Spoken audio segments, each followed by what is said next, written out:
Yo, what up, guys? It's your boy Pumpkin Picks back with another video, and let's get right to it because UFC 316 has just finished up. It was actually finished up a couple days ago, but I was too lazy to make this, and I'm trying to get better at this. But let's get right to it because the UFC fight, I think overall it was pretty good. You know, Merab Davashvili, he really just ran through Sean O'Malley. I think he was winning all 3 rounds up until when he got the submission, but I had predicted O'Malley to win because it just seems like, you know, this dude was saying he was changing all these things, and that first fight, it was close, you know, and according to him, he got his hip surgery. He wanted that immediate rematch, and I think I don't think Sean O'Malley is a dumb fighter.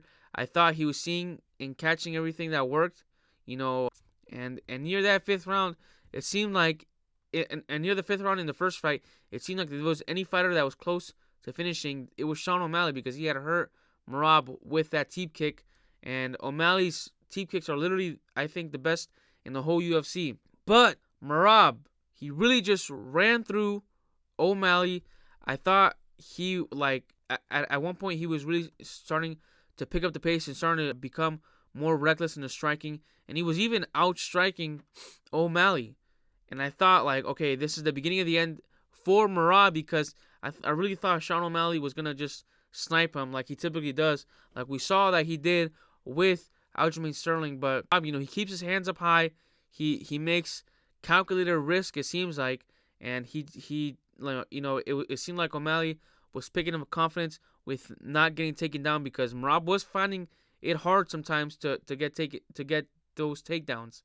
But and that is what I think caused Merab to take those calculated risks and pick up the pace even more. And, you know, that pressure, O'Malley couldn't handle it. He got taken down. I just think it's funny because, I've been a long time subscriber of O'Malley and his coach, Tim Welch. I've been a long time subscriber of their podcast, and they said before, once someone takes down O'Malley, you know, they're going to see all these tricky submission skills, and O'Malley has really good submissions off his back.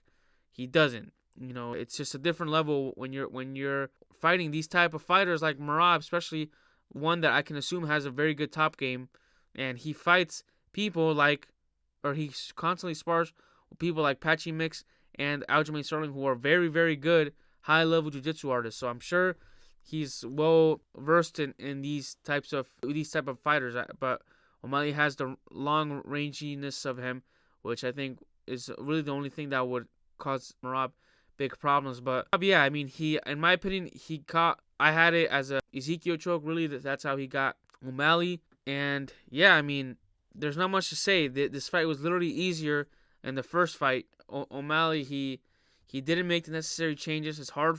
It's very hard for you know, hindsight is 2020. You think back and you're like, you know, 4 or 6, 7 months. You know, for a striker to make necessary changes to beat a wrestler, it's kind of ludicrous. But I thought O'Malley could snipe him. But I'm happy because I'm actually a big Merab fan. But now the question is, who's next? I know Dana White, he alluded to the fact that, you know, the Umar rematch would be interesting. He said that would be interesting after the Corey Sandhagen fight, which is really the only fight left to make because this dude Merab he's taken out everyone in the rankings.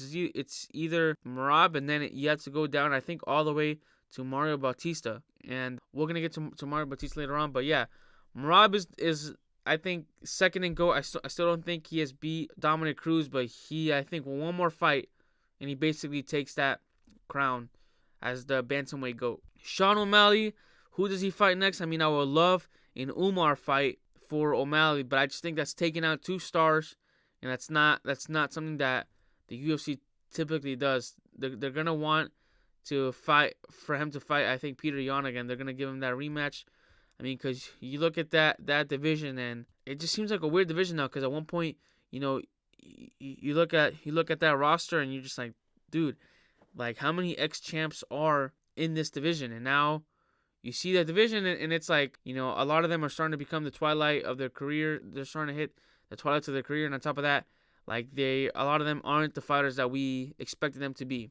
So yeah, I mean, I would love for O'Malley to fight Umar. I think it's probably going to be he's either gonna fight Song Yadong, or he's probably gonna fight the winner of Peter Yan versus Marcus McGee. But Marcus McGee is his training partner, so I don't expect. But I still have Peter Yan winning. So, but if Marcus McGee wins, I don't expect him to fight O'Malley. I predict it to be Song Yadong. So, anyways, moving forward to Juliana Pena versus Kyla Harrison. Juliana Pena, every time I see her fight, I just think to myself, I know how bad her striking is. I forget how bad her striking is. I knew her striking was bad. I forgot how bad it was. She just has like literally stance. I know Henry Cejudo, or was it Henry Cejudo? Was it MMA Guru? In one of their podcasts, they said that Juliana Pena has a horrible stance. And every time you look back at those highlights against Amanda Nunes, I mean, she is not a good striker at all. But this division is just that bad. It's that bad that a fighter like Juliana Pena made it out to be champ, So Kyla Harrison, she really just ran through Juliana Pena. I mean, that whatever that's called, I always forget. Is that Americana? I don't know what it is. But that submission was pretty brutal, especially when you look at it at replay. Kyla Harrison, now she's going to fight Amanda Nunes. And the dangerous part about that Amanda Nunes rematch is that, or not rematch, but the dangerous part about that Amanda Nunes fight is that if Amanda Nunes wins, which I do think she will, because she was levels above the game before she had left. Okay, and then she comes back and wins. Like, what is she going to do? She's going to stay and fight the same fighters that she had already lapped? Like, everyone in this division, I think it's funny because you look at, when she first started off and she was competitive, but I just think that, like, it's really just what's left of the old generation that is the ones that are making this division competitive, because everyone else is trash. I mean, look how long you saw Holly Holm, freaking Misha Tate still there. Like, all these fighters are still there and they still compete. When all these female fighters in the women's bantamweight division, like, they're just bad. They have, in generally, regressed from the initiation phase of this division. This division is horrible. And I think Amanda Nunes will come back and beat Kyla Harrison. But moving forward to Kevin Gastelum versus Joe Pyfer. I thought that Joe Pyfer could have had an upset loss if he had gassed out, but you saw how Kevin Gastelum came out. He looked fat. He looked very, very bad. Kevin Gastelum isn't obviously the most shredded person ever, but he comes in and you could tell, like, I would think to myself every time I see Kevin Gastelum fight, okay, this is a thick-boned person. He looks dense. He didn't just look. You saw a layer of fat on him, and like, especially when he bent down, back then I feel like you could see some of Kelvin Gastelum's abs. Dude, you just saw a straight. It seemed like what it was, like a beer belly. This dude looked bloated. He looked like he drank too much soda or too much some type of like sugary carbonated drink. Although I think he took a round from Joe Pyfer. I think he had to pressure a little bit more, and Joe Pyfer, he's tall, he looked very rangy. I saw that face off, and I thought Joe Pyfer was taller than Israel Adesanya, but apparently he's 2 inches shorter, and Kelvin Gastelum was able to touch Israel Adesanya, someone who you could say is a little bit more skillful in the striking department. But Kelvin Gastelum has fallen off, and he was supposed to put pressure on Joe Pyfer for him to gas out, but he got clipped a couple times. He couldn't come back from that. Joe Pyfer, I don't think he's this prospect that we all think he was. I mean, he's like someone in the top of that division. I mean, we already saw Jack Hermanson basically outpoint him. So you take someone in the top of the division, they're gonna consistently beat Joe Pyfer. I don't see this huge development to Joe Pyfer's skill set. So Joe Pyfer, who should he fight next? I think he should fight, is it Abus Magomedov, whatever his name is? The guy the German dude, I can't think of his name right now. I'm bad with names as I'm making videos. I have already been through this a lot and repeated this. So, yeah, Joe Pyfer, he should probably take on the number ranked 15 person. Next, Mario Bautista versus Patchy Mix. Patchy Mix had a lot of hype coming into this fight. And I was watching the Aljamain Sterling podcast with Al, the one that he just recently released, and he said Patchy Mix sometimes goes to the Syndicate MMA fight gym, and he submits Merab and Aljamain Sterling. This dude has high level submission skills, but he came and he looked very, very flat-footed. He did not move his head at all. He just looked like he was there to be hit. And I think Mario Bautista was overloading Patchy Mix because, I mean, he was hitting him from everywhere. Patchy Mix was really just taking it. It was pretty weird, in my opinion, because, you know, you had Joe Rogan, like, hyping him up. He says he has elite striking. He has great submission skills, but he was getting freaking tagged up pretty bad. I mean, he was getting lit up. Like, I just think it was even weird, the reaction he was making. Maybe the lights were too big for him at this stage. He thought that he was going to just run through Mario Bautista because of how well he might be doing against Merab. But, you know, that's sparring and this is fighting. So I think Mario Bautista, he did good. He looked like he could be a contender. I mean, he's already I think he's already within the top 10 or coming in to top 5. So, I mean, Merab has beat basically everyone in the division besides him or Corey Sandhagen. So I think one more fight in the UFC rankings, and he pretty much gets himself that matchup against Merab, just because of how much Merab is just easily going through these guys. I don't think he's in the top 5, but Merab has literally beat everyone in that division. So yeah, just one more win and he should probably fight for the title next. After that, Vicente Luque versus Kevin Holland. I knew that Kevin Holland was going to be very dangerous for Vicente Luque. And I was watching Pound for Pound podcast with Kamaru Usman and Henry Cejudo. They stated that apparently Vicente Luque is one of these fighters that is super good in the gym and in the training session, but he just can't get things working well for him in these fights. Kevin Holland, you know, he's super good at this 170-pound weight class. I think if he wanted to, or if he took his career as serious, you know, there could be some type of title run there. The only issue is that he's getting a little too old to start like just now start thinking about a title run. I mean, I really would like him to fight Kevin Holland. Kobe Covington. I really like Kobe Covington to fight Kevin Holland. You know, because both of them are gonna build up that fight. So we'll see, but that would be a banger. You know. And I do think, I mean, you saw Kevin Holland knocked out Joaquin Buckley, and you saw how good Joaquin Buckley is now because of how not undersized he is. And Kevin Holland, you know, he's tall and he's long and rangy, but he was getting out-muscled by a lot of these fighters, especially in the wrestling department. And now he has, you know, better takedown defense.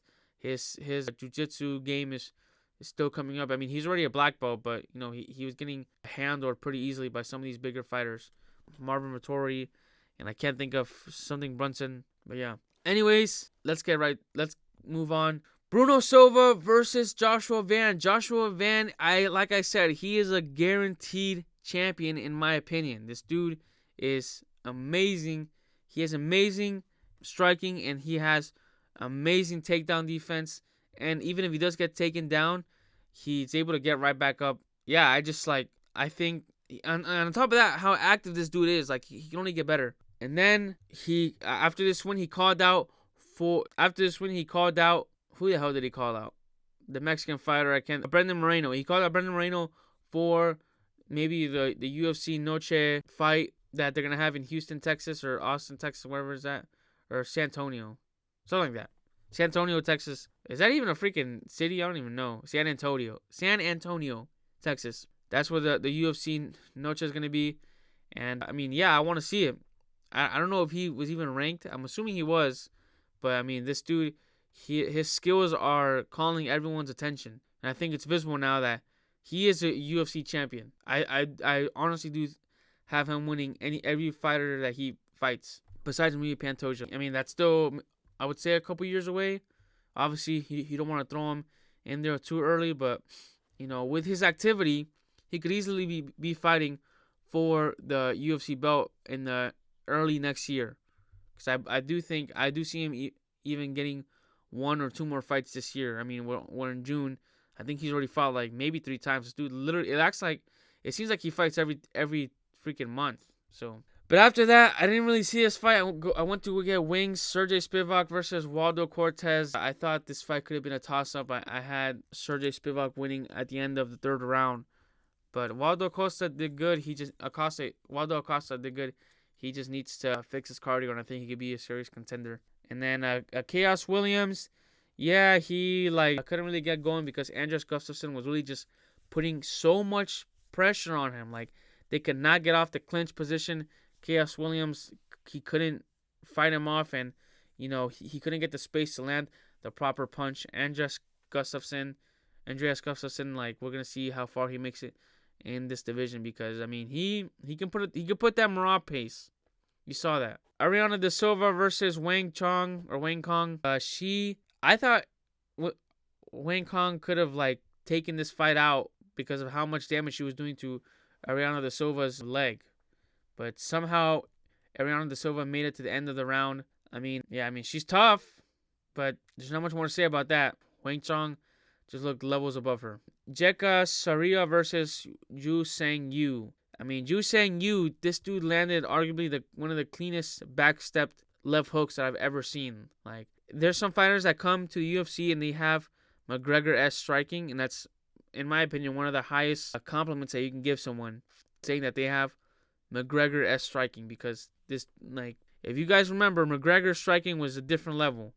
This dude, Ju Sang Yu, has McGregor striking, and the most impressive part of this knockout was not just the short left hook, it was stepping back. Like, for everyone that knows, and anyone that's ever trained or fought, I mean, I haven't fought, but I have trained, that step back hook, you can't get a lot of power on that.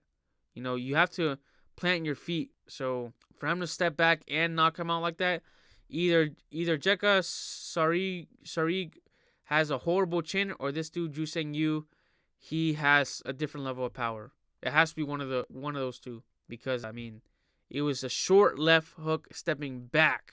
So that's insane. Killian Salkid versus Anya move. I thought this fight was alright, and then this fight was alright too. Anyways, there's not much more to say about this. And next week I'm gonna be going to UFC Atlanta, Kamaru Usman versus Joaquin Buckley. So we're gonna see how good that is. I'm gonna try to record and I guess make a little vlog, and see how it is. But I have nosebleeds, so how good can this freaking card be or how good can these fights be seeing it from a nosebleed? Last time I went to a UFC fight, it was horror. It was so freaking bad. So we're gonna see how this is. Anyways, guys, Pumpkin Picks out.